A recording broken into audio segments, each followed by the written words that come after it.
இன்னைக்கு எங்க அம்மாவோட ஸ்பெஷல் என்ன பார்க்கலாமா? அதுவும் எங்க அம்மா என்ன செய்றாங்க உங்ககிட்ட நம்ம கேட்கலாம். அம்மா இன்னைக்கு என்ன ஸ்பெஷல்மா நீங்க செய்றீங்க? இன்னைக்கு ரசகுல்லா தான்மா ஸ்பெஷல். 1 லிட்டர் பால் ஊத்திருக்கேன், 2 பாக்கெட் பால்.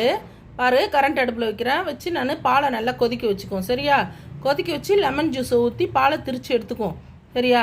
இந்த லெமன் ஊற்றுறேன், பத்தில் இன்னும் கொஞ்சம் லெமன் போட்டு நம்ம ரெடி பண்ணிக்கலாம். சரியா? இந்த பன்னீரை எடுத்து தான் இந்த ரசகுல்லா நான் செய்ய போகிறேன். சரியா? பாரு, இன்னும் கொஞ்சம் லெமனை போட்டு நம்ம இதை எடுத்துக்கலாமா? பாரு, லெமன் போட்டால் போதும்.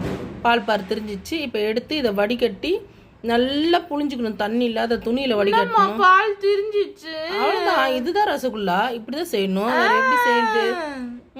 இதை எடுத்து அழகாக வடிகட்டணும். சரியா? எடுத்து வடிகட்டி அதை நல்லா கையில் வச்சு நல்லா உருட்டி எடுக்கணும். அந்த மாவை பாரு, நல்லா எடுத்து வடிகட்டுறேன். துணியில் தான் போட்டுக்கணும். இது டீ வடிகட்டெல்லாம் போட்டு வடிக்கக்கூடாது. சரியா? அது என்னோட துணி ஃப்ரெண்ட்ஸ், புது கச்சிப்பு தான், ஒரு வெள்ளை கச்சிப்பு. அதனால துவச்சி வச்சது. அதை எடுத்து நான் அதில் செய்கிறேன். என்னோட புது கச்சிப், யூஸ் கூட பண்ணல. இதுக்காகவே வச்சிருக்கேன் இந்த கச்சிப்பு. சரியா? ஒயிட் கலர் வாங்குனேன். இந்த நல்லா பாடா படுத்துறாங்க. என்ன துணியை புழிஞ்சி நல்லா நம்ம அந்த பன்னீரை ஃபுல்லாக கிளியர் பண்ணி எடுத்துக்குவோம். சரிங்களா? பாருங்க, அந்த தண்ணி எல்லாம் நல்லா புழிஞ்சு எடுத்துக்கலாம்.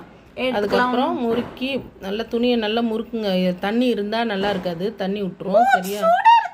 பாருங்க, புகை வருது. என்னால் கை சூடே பொறுக்காது ஃப்ரெண்ட்ஸ். அதனால என்னால் முடியல. எப்படியோ வச்சு அமுக்கிற முடியல என்னால். சரிங்களா? பாருங்க, நல்லா முறுக்கி எடுங்க. நல்லா கல் மாரி வந்துடும். பாருங்க ஃப்ரெண்ட்ஸ், நல்லா கல் மாரி வந்துருச்சு. இதை நம்ம எந்த அளவுக்கு அந்த தட்டில் போட்டு இது பண்ணி அதை நல்லா மாவாக ஆக்கணும். சரிங்களா? பாருங்கள், நல்லா ஒருத்தவங்க இந்த கல் வச்சுருப்பாங்க, அதில் வச்சு செய்வாங்க.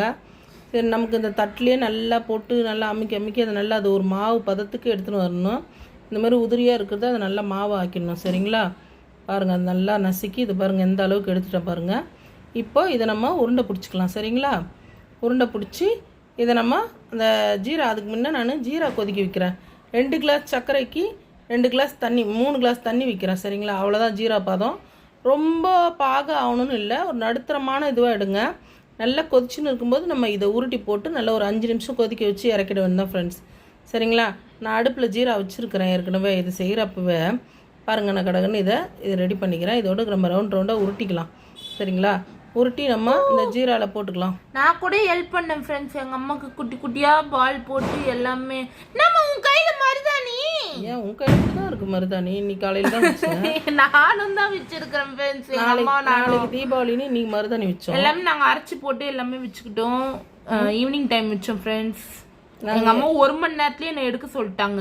ரொம்ப மனசெல்லாம் கவலையாயிடுச்சு எனக்கு ரொம்ப. அதெல்லாம் இல்லை, மழை நாள் இல்லை, கோல்ட் ஆகிடும், உனக்கு ஜுரம் வரும். அதனால அதே மாதிரி எனக்கு கை எல்லாமே கொஞ்சம் இதுவாகிடும், வீங்கிடும். அப்படியே இந்த மருதாணி கையெல்லாம் சீதளமாகிடும். அதுக்காக தான் எடுக்க சொன்னேன். சரிங்களா ஃப்ரெண்ட்ஸ்? பாருங்கள், உருண்டை பிடிச்சிட்டேன் நான். உருண்டை பிடிச்சி இதை நம்ம அதில் போட்டு நம்ம கொதிக்க வச்சு இறக்கிடலாம் ஃப்ரெண்ட்ஸ். இதுதான் ரசகுல்லா. இப்படி தான் செய்யணும் ஃப்ரெண்ட்ஸ். எனக்கு தெரிஞ்சு இப்படி தான் செய்யணும். செஞ்சு பாருங்களேன், கடையோடவே டேஸ்ட்டாக இருக்கும் நம்ம வீட்டில் செய்கிறது. சரிங்களா? நம்ம பசங்களுக்கு நம்மளே செஞ்சு கொடுப்போம் ஒரு பொருளாக. எனக்கு தெரிஞ்சதை செய்வேன், தெரியாதெல்லாம் நான் செய்ய மாட்டேன். கொஞ்சம் ட்ரை பண்ணுவேன் நான். ரொம்ப அதிகம்லாம் செய்ய மாட்டேன். பாருங்கள், சக்கரை பாகு ரெடி ஆகிடுச்சு. இப்போது நம்ம இந்த உருட்டி வச்ச பன்னீரை அதில் போடலாம், ரசகுல்லா. சரிங்களா? அதில் போட்டு நல்லா ஒரு 5 நிமிஷம் கொதிக்க விடுங்க. ஸ்வீட்டில் போட்டால் தான் ரசகுல்லா.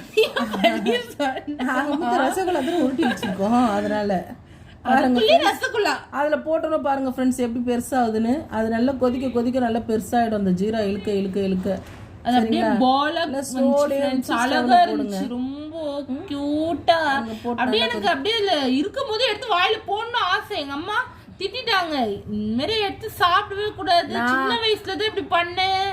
இதை ஐஸ்கிரீம்ல போட்டு சாப்பிட்டா செம்ம டேஸ்டா இருக்கும் ஃப்ரெண்ட்ஸ். நாளைக்கு ஐஸ்கிரீம்ல போட்டு சாப்பிட்றதா இன்னைக்கு செஞ்சிருக்கேன் நான். சரிங்களா? பாருங்க ஃப்ரெண்ட்ஸ், எதுக்கு உடையல பாருங்க. அது சக்கரை பாகில் போட்டாலே உடையாது, நல்லா ஸ்ட்ராங்காக இருக்கும். நல்லா இருக்கும் ஃப்ரெண்ட்ஸ். அந்த ஜீராலாம் இழுத்துக்கணும், நல்லா செம்ம டேஸ்ட்டாக இருக்கும். இது பாருங்கள், இப்போ சட்டியில் நல்லா இடம் இருக்கா, கொதிக்க பாருங்களேன், ஃபுல்லாகிடும். அப்படியே பெருசாகிடும் அந்த சட்டியிலே ஃபுல்லாகிடும். அதெல்லாம் கிடையாது, எல்லாம் நாளைக்கு தான் சாப்பிட்ணும். நான் கேட்க மாட்டேன், எடுத்துப்பேன். நான் கொடுக்க மாட்டேன். நாளைக்கு தான் ஸ்வீட் சாப்பிடணும் தீபாவளிக்கு. சரிங்களா ஃப்ரெண்ட்ஸ்? பாருங்கள், உங்க அம்மாவும் இதே மாரி பண்ணியிருந்தாங்க, எங்களுக்கு கமெண்ட் பண்ணுங்க ஃப்ரெண்ட்ஸ். எங்க அம்மா எனக்கு எதுவுமே செய்யும் போது கொடுக்கவே மாட்டாங்க, ஒண்ணு கூடமே. எங்க அம்மா இப்படிதான் செய்வாங்க ஃப்ரெண்ட்ஸ். அதனால தான் நான் இப்படி செய்யறேன். எப்பவுமே அடுப்புல இருக்கும்போது சாப்பிட கொடுக்க மாட்டாங்க. சின்ன வயசுல மட்டும் கொடுப்பியேமா? சின்ன சின்னதுல சின்ன குழந்தை இப்ப இவ்வளவு பெரிய பொண்ணுக்குலாம் கொடுக்க கூடாது. பாத்தீங்களா இப்ப இதே பழக்கம் நாளைக்கு நிலைமை இதுதான். ஆமா நாளைக்கு உன் பசங்களுக்கும் இதே பழக்கத்தை சொல்லி நமக்கு கொடுப்பேன். ஒரு ஆசையில கூட சாப்பிட முடியல. பாருங்க ஃப்ரெண்ட்ஸ் நல்லா பெருசாயிடுச்சு பாருங்க. பாதியா இருந்தது ஃபுல்லா ஆயிடுச்சு பாருங்க. உங்க வீட்ல தீபாவளி ஸ்பெஷல் ஸ்வீட் என்ன கமெண்ட் பண்ணுங்க. Bye friends.